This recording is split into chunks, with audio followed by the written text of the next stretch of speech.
پاکستان کے ballistic missile programme کی حمایت نہ کرنا پرانی پالیسی ہے۔ ترجمان امریکی محکمہ خارجہ میتھیو ملر کہتے ہیں امریکہ مہلک ہتھیاروں کے پھیلاؤ کے خلاف ہے، اپنی پابندی اور دیگر اقدامات کا استعمال جاری رکھیں گے۔ مہلک ہتھیاروں کا پھیلاؤ روکنے کے نظام کی مضبوطی کے لیے پرعزم ہیں۔ پاکستان کے بیلسٹک میزائل پروگرام سے متعلق ہمارے خدشات واضح ہیں۔ پاکستان ہمیشہ طویل مدتی شراکت دار رہا۔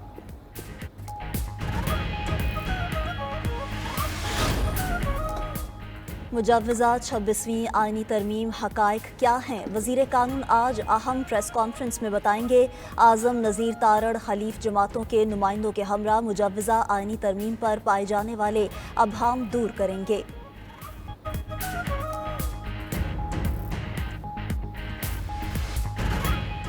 کوئی شک نہیں اگلے چیف جسٹس منصور علی شاہ ہوں گے۔ بلاول بھٹو کا مولانا فضل الرحمان سے مل کر آئینی ترامیم کا ڈرافٹ سامنے لانے کا اعلان۔ کہا میڈیا پر آنے والا ڈرافٹ درست نہیں۔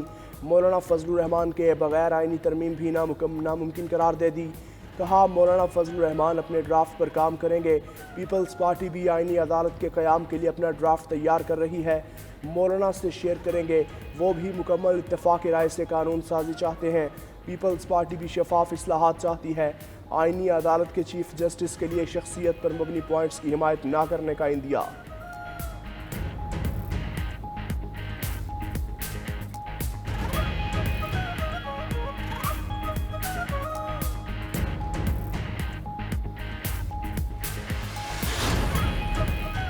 بلاول بھٹو نے درست کہا ہوگا کہ آئندہ چیف جسٹس منصور علی شاہ ہوں گے۔ وفاقی وزیر عطا تارڑ نے مسودہ کہیں اور سے آنے کا تاثر بھی رد کر دیا۔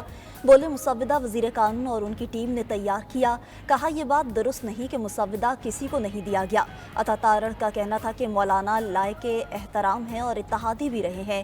ان کی خواہش تھی کہ مزید مشاورت ہونی چاہیے۔ مشاورت کی گنجائش ہمیشہ موجود رہتی ہے۔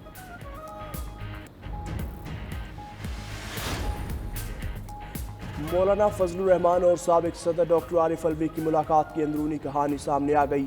عارف الوی نے مولانا کو بانی پی ٹی آئی کا پیغام پہنچایا۔ بانی پی ٹی آئی نے مجوزہ آئینی ترمیم پر مولانا کے کردار کو سراہا۔ کہا حکومت عدلیہ پر شب خون مارنا چاہتی تھی، جسے اپوزیشن نے مل کر ناکام بنایا۔ بانی پی ٹی آئی نے مولانا کو عوامی جمہوری معاملات پر ایک ساتھ کھڑے ہونے کا پیغام دیا۔ ذرائع کا دعویٰ، سابق اسپیکر اسد کیسر کی بھی مولانا فضل الرحمان سے ملاقات۔ مجوزہ آئینی ترمیم کے معاملے پر ایک ساتھ چلنے پر اتفاق۔ مولانا نے پیپلز پارٹی کے وفد سے ملاقات پر اسد کیسر کو اعتماد میں لیا۔ ادھر اے این پی کا مجوزہ ترمیم میں آئینی عہدیداروں کی مدت ملازمت میں توسیع پر مخالفت کا اعلان۔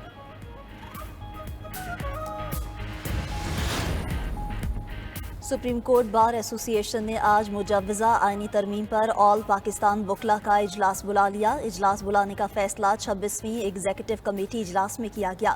اجلاس اسلام آباد میں شام 5 بجے ہوگا۔ مجوزہ آئینی ترمیم کا جائزہ لیا جائے گا۔ پاکستان بار اور اسلام آباد سمیت چاروں صوبائی بار کونسلز اور ہائی کورٹس بار ایسوسی ایشنز کو بھی شرکت کی دعوت۔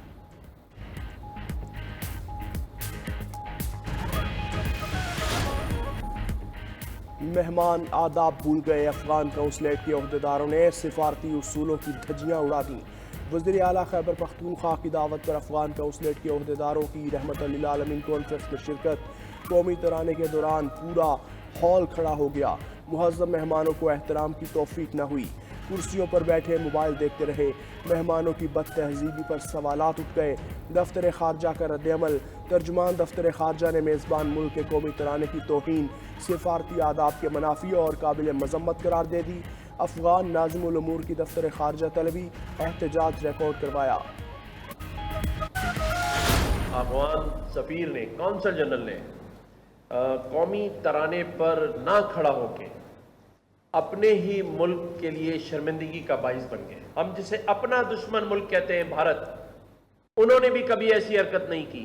علی امین گنڈاپور صاحب کو اسی وقت، اسی لمحے اپنے اے ڈی سی کو یا اپنے پی ایس او کو ان کے پاس بھیجنا چاہیے تھا کہ اگر آپ تعظیم میں کھڑے نہیں ہو سکتے تو آپ اس محفل سے باہر جا کے میرے آفس میں بیٹھ جائیں۔ میں افغان حکومت سے اپیل کروں گا، خدا را آپ فی الفور افغان سفیر کو اپنے ملک میں واپس بلائیں۔ افغان کونسل جنرل جیسی حرکت تو کبھی بھارت نے نہیں کی۔ گورنر سندھ کامران ٹیسوری نے افغان حکومت سے اپنے کونسل جنرل کو واپس بلانے کا مطالبہ کر دیا۔ کہا افغان کونسل جنرل اپنے ملک کے لیے شرمندگی کا باعث بنے۔ وزیر اعلیٰ خیبر پختونخوا کو اسی وقت ایکشن لینا چاہیے تھا۔ علی امین گنڈا پور افغان مہمان کو کہتے ترانے پر کھڑے نہیں ہو سکتے تو محفل سے باہر نکل جائیں۔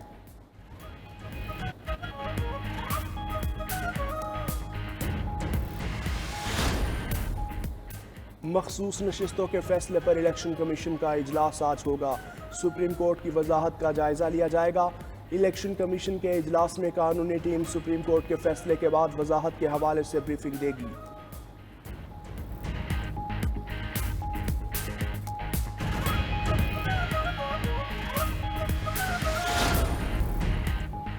پاک روس تعلقات فروغ پانے لگے۔ دونوں ممالک تجارت، توانائی اور دیگر شعبوں میں تعاون کے خواہاں۔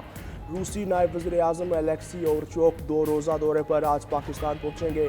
نائب وزیر اعظم اسحاق ڈار سے ملاقات کریں گے۔ تعاون کی نئی راہیں تلاش کی جائیں گی۔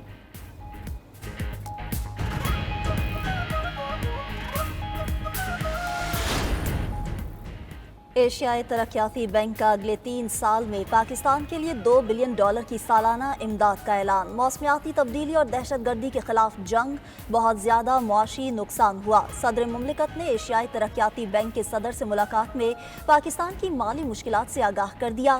کہا صورتحال سے نمٹنے کے لیے پاکستان کی مالی ضروریات کافی زیادہ ہے۔ تعاون بڑھانے پر زور۔ ایشیائی ترقیاتی بینک کے صدر کا بنیادی ڈھانچے اور موسمیاتی اعتبار سے پائیدار اقدامات کے لیے تعاون کا عزم دہرا دیا۔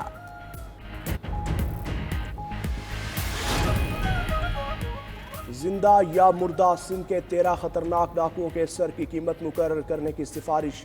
سی ٹی ڈی کے خط پر محکمہ داخلہ سندھ نے وزیر اعلیٰ کو سمری ارسال کر دی۔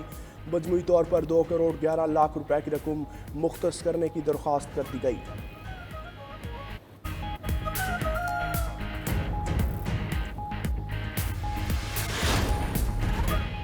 جعفر آباد کے علاقے ڈیرہ اللہ یار کے نجی اسکول میں زیر تعلیم بچوں سے جنسی زیادتی کا انکشاف۔ میڈیکو لیگل افسر نے 4 بچوں سے زیادتی کی تصدیق کر دی۔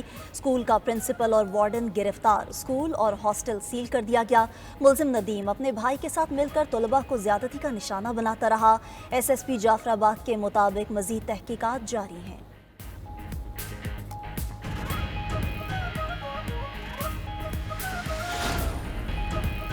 چاند کو گرہن لگ گیا۔ رواں سال کا دوسرا چاند گرہن پاکستان میں مختصر وقت کے لیے دیکھا گیا۔ آغاز 5:41 پر ہوا، 7:44 پر عروج پر تھا۔ اختتام 9:47 پر ہوگا۔ امریکہ، یورپ، افریقہ اور ایشیا کے کئی ممالک چاند گرہن کا نظارہ کریں گے۔